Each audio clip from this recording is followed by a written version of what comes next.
Yadagirigutta municipality పరిధిలోని 11వ వార్డులో CC road నిర్మాణానికి మున్సిపల్ చైర్మన్ గుండ్లపల్లి వాణి భరత్ గౌడ్, 11వ వార్డు కౌన్సిలర్ ముక్కర్ల మల్లేష్ యాదవుల చేతుల మీదుగా శంకుస్థాపనలు చేశారు.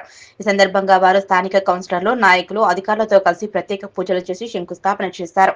ఈ సందర్భంగా కొబ్బరికాయలు కొట్టి ప్రత్యేక పూజలు చేశారు. ఈ సందర్భంగా మున్సిపల్ చైర్మన్ గుండ్లపల్లి వాణి భరత్ గౌడ్, 11వ వార్డు కౌన్సిలర్ ముక్కర్ల మల్లేష్ యాదవ్ మాట్లాడుతూ యాదగిరిగుట్ట మున్సిపాలిటీలో సీసీ రోడ్లు పెద్ద ఎత్తున ఏర్పాటు చేసి ప్రజలకు ఇలాంటి ఇబ్బందులు తలెత్తకుండా చర్యలు తీసుకుంటున్నామన్నారు. 12 వార్డులలో అన్ని కాలనీల్లో నాణ్యమైన సీసీ రోడ్ల నిర్మాణానికి కృషి చేస్తామన్నారు. ఈ కార్యక్రమంలో స్థానిక వార్డు కౌన్సిలర్లు, మున్సిపల్ అధికారులు పెద్ద ఎత్తున పాల్గొన్నారు. వార్డులో ఇవాళ సీసీ రోడ్డు ప్రారంభోత్సవం చేయడం జరిగింది. మరి ఐలన్న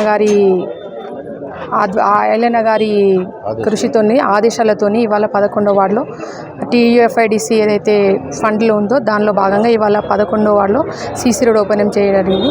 యాదగిరిగుట్ట అభివృద్ధికి మన ఐలన్న గారు ఎంతో కృషి చేయడం జరుగుతుంది. వారి యొక్క సహకారంతో గుట్టలో ప్రతి ఒక్క వార్డులో కూడా అన్ని వార్డులలో కూడా సీసీ రోడ్లు వేయడానికి ఐలన్న గారు ఆదేశం చేయడం జరిగింది. నా వార్డు 11వ వార్డుకు సీసీ రోడ్లు ఈరోజు ప్రారంభించడం జరిగింది.